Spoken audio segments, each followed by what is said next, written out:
la historia criminal de Estados Unidos, pocos nombres son tan siniestros y perturbadores como el de Jeffrey Dahmer. Desde una infancia marcada por la soledad y la inestabilidad emocional, hasta una serie de crímenes que horrorizó al mundo, Dahmer se convirtió en uno de los asesinos en serie más notorios del siglo XX. Este video explora en detalle su vida, sus métodos y el oscuro legado que dejó, sin omitir ningún detalle. Acompáñanos a descubrir cómo un hombre aparentemente común pudo desencadenar una cadena de horrores que desafían toda explicación. Jeffrey Lionel Dahmer nació el 21 de mayo de 1960 en el Evangelical Deaconess Hospital de Milwaukee, Wisconsin.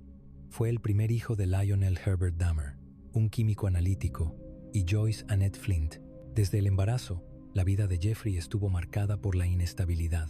Su madre, Joyce, experimentaba episodios de parálisis parcial sin causa aparente, lo que llevó a los médicos a recetarle barbitúricos, morfina y posteriormente fenobarbital para calmar sus crisis.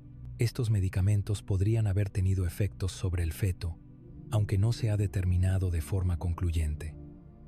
En 1962, la familia se mudó a Ames, Iowa, para que Lionel pudiera continuar sus estudios de doctorado en química. 2 años más tarde, a los 4 años de edad, Jeffrey fue sometido a una operación para corregir una hernia doble en el escroto.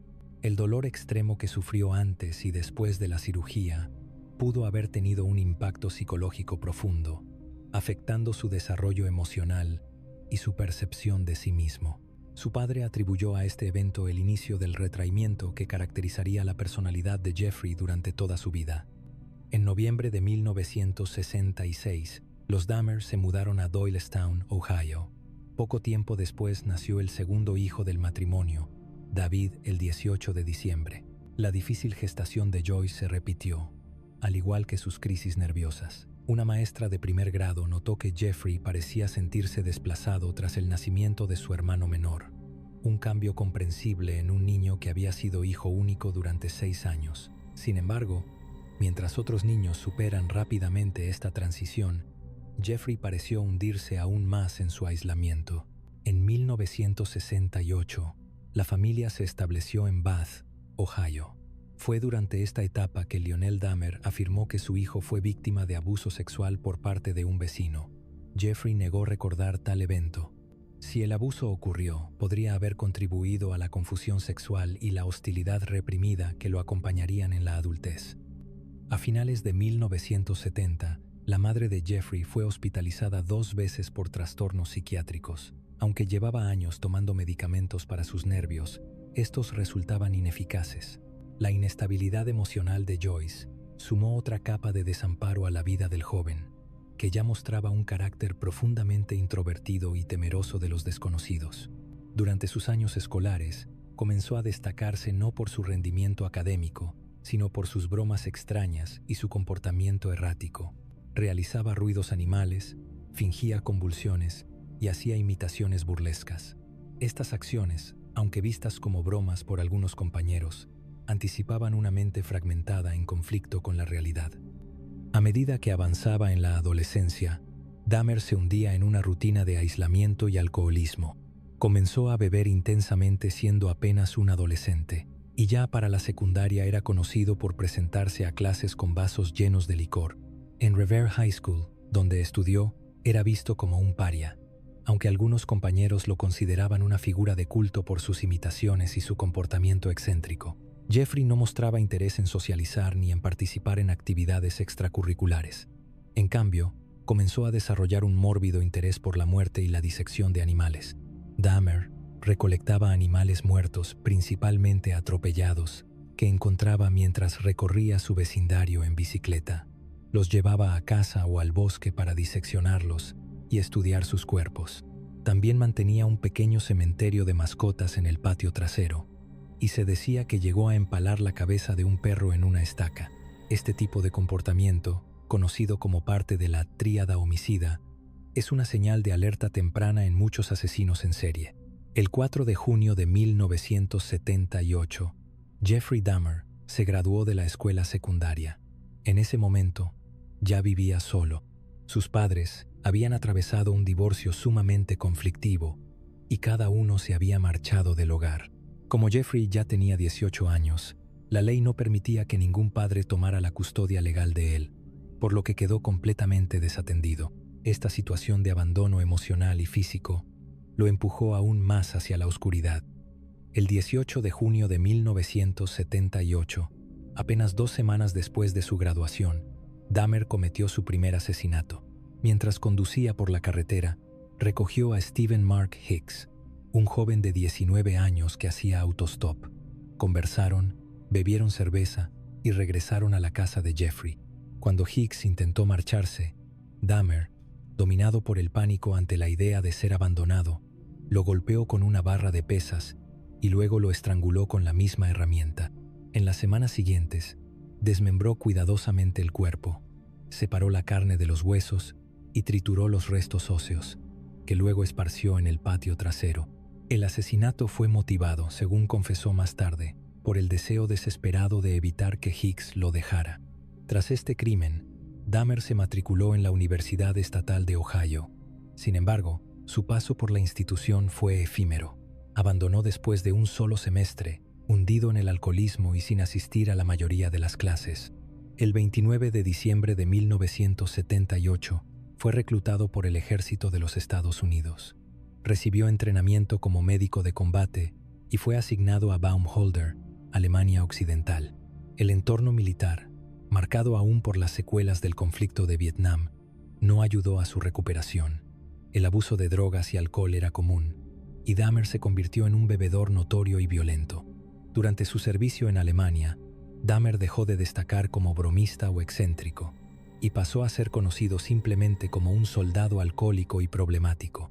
Sus compañeros de unidad lo describieron como un individuo desagradable, cuando bebía, a veces violento. En años posteriores, tras su arresto, las autoridades alemanas revisaron crímenes sin resolver en la zona donde Dahmer había estado destinado, especialmente aquellos cometidos contra mujeres jóvenes. Sin embargo, no encontraron pruebas que lo vincularan con esos asesinatos. Dahmer, como se supo después, se enfocó exclusivamente en hombres. El 26 de marzo de 1981 fue dado de baja del ejército antes de completar su periodo de servicio, debido a que su alcoholismo le impedía funcionar adecuadamente. Tras regresar a Estados Unidos, se dirigió a Florida, donde pasó varios meses durmiendo en la playa y trabajando en lo que podía. Su vida estaba completamente desordenada y eventualmente regresó a Ohio a vivir con su padre y su madrastra. El 7 de octubre de 1981 fue arrestado por primera vez por conducta desordenada y resistencia al arresto. Pagó una pequeña multa, pero su patrón de conducta ya mostraba señales alarmantes. El 7 de agosto de 1982 volvió a ser arrestado por conducta desordenada luego de bajarse los pantalones en público. Para este punto, se había mudado con su abuela en West Allis, Wisconsin. Fue una de las pocas personas con las que mostró algún tipo de afecto y durante los siguientes 6 años vivió en su casa. Sin embargo, su comportamiento se volvió cada vez más perturbador. En varias ocasiones, su abuela encontró objetos extraños en su habitación. Una vez descubrió un maniquí masculino completamente vestido que Dahmer había robado de una tienda. Otra vez halló un revólver .357 Magnum escondido debajo de su cama. También notaba olores nauseabundos que provenían del sótano, a lo que Jeffrey respondía que estaba disolviendo un animal muerto con productos químicos. Era cierto, pero los animales no siempre estaban muertos antes de ser manipulados. Además, en 1986 fue arrestado por masturbarse frente a un grupo de niños, aunque el cargo fue más tarde reducido a exposición indecente. A finales de la década de los 80, Dahmer comenzó a frecuentar bares y casas de baños homosexuales en Milwaukee. Fue expulsado de al menos un establecimiento luego de drogar a varios hombres en cubículos privados. Uno de ellos requirió hospitalización, pero no se presentaron cargos. En su mente, los métodos de seducción, drogadicción, asesinato y desmembramiento comenzaban a solidificarse como un patrón metódico. El 15 de septiembre de 1987, Dahmer cometió su segundo asesinato, el de Stephen Tuomi, de 24 años. Según su propia declaración, se despertó en una habitación de hotel y encontró el cuerpo sin vida de Tuomi. Sin recordar haberlo matado, compró una maleta grande, transportó el cuerpo a casa de su abuela y lo desmembró, siguiendo un proceso que ya conocía. Habían pasado 9 años desde su primera víctima, pero el instinto homicida nunca se había ido.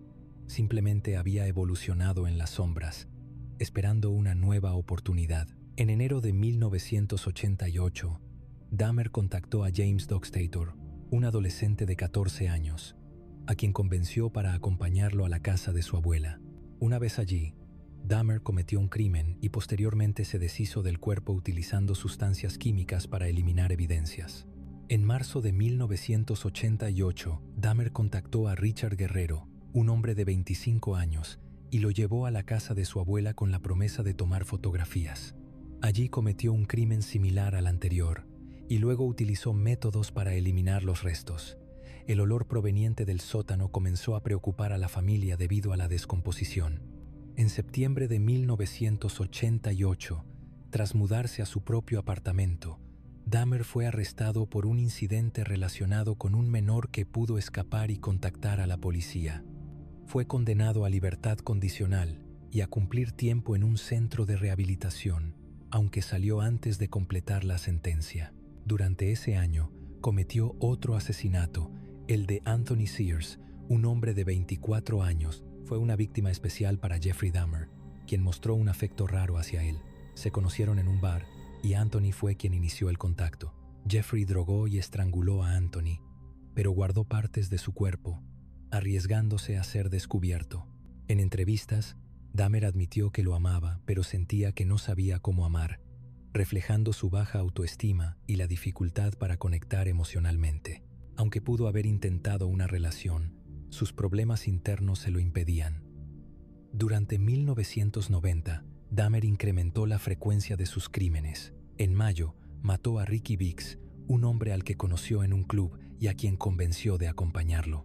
Posteriormente, en junio y septiembre, asesinó a Edward Smith, Ernest Miller y David Thomas, siguiendo un patrón similar. Atraía a las víctimas, las sometía y luego cometía los crímenes. En varios casos, tomó fotografías durante el proceso y almacenó partes de los cuerpos en su apartamento, usando métodos para conservarlos. En 1991, Dahmer cometió varios asesinatos en un corto periodo de tiempo. El 7 de marzo, asesinó a Curtis Strother, a quien convenció para ir con él y luego sometió. En abril, mató a Errol Lindsey, realizando experimentos perturbadores con la víctima. En mayo tuvo lugar un incidente con Conner Axintasonfon, un adolescente que logró escapar pero fue devuelto a Dahmer por la policía, lo que facilitó que Dahmer terminara con su vida. En junio y julio de 1991, Dahmer asesinó a varias personas más, entre ellos Matt Turner, Jeremiah Weinberger, Oliver Lacey y Joseph Breithoff. Durante este tiempo, su apartamento se convirtió en un lugar donde almacenaba restos humanos, fotografías y otros objetos relacionados con sus crímenes. A pesar de las quejas de los vecinos por malos olores, Dahmer mantuvo sus actividades ocultas. Finalmente, el 22 de julio de 1991, Tracy Edwards logró escapar y alertar a la policía. Esto llevó a la detención de Dahmer y al hallazgo de evidencias contundentes en su apartamento, lo que confirmó su culpabilidad. En enero de 1992, Jeffrey Dahmer se declaró culpable, pero afirmó estar legalmente insano en relación con 15 de los 17 asesinatos que admitió haber cometido. Durante el juicio, se presentaron extensos testimonios tanto de expertos en salud mental como de la fiscalía, detallando la gravedad y naturaleza de los crímenes. Después de semanas de deliberación, el 15 de febrero de 1992, el jurado decidió por mayoría que Dahmer era legalmente responsable de sus actos y que estaba en plena capacidad mental al momento de cometer los asesinatos. El 17 de febrero, Dahmer fue condenado a 15 cadenas perpetuas consecutivas, recibiendo una sentencia que implicaba pasar el resto de su vida en prisión sin posibilidad de libertad condicional. En su declaración final, expresó arrepentimiento y atribuyó su cambio a la fe, manifestando que buscaba redención a través de la religión. Además, Dahmer se declaró culpable en Ohio por el asesinato de su primera víctima, Stephen Hicks, y fue sentenciado a cadena perpetua sin libertad condicional. Jeffrey Dahmer ingresó en la prisión Columbia Correctional Institute en Portage, Wisconsin, donde cumplió su condena. Durante su tiempo en prisión, fue objeto de ataques por parte de otros internos debido a la naturaleza de sus crímenes. El 28 de noviembre de 1994, Dahmer fue asesinado en prisión por un compañero recluso llamado Christopher Scarver. Ese día, Dahmer y otros 2 presos fueron asignados a limpiar el baño del gimnasio de la prisión sin supervisión cercana. Scarver atacó a Dahmer con un objeto contundente, causándole heridas graves en la cabeza que resultaron fatales. Dahmer murió camino al hospital. Scarver también atacó a otro preso, Jesse Anderson, quien falleció días después. El motivo del ataque se ha especulado que fue una mezcla de venganza personal y racismo, ya que la mayoría de las víctimas de Dahmer eran hombres afroamericanos y Anderson había mentido sobre un ataque racial que no ocurrió. Este evento puso fin a la vida de uno de los asesinos en serie más notorios de la historia reciente.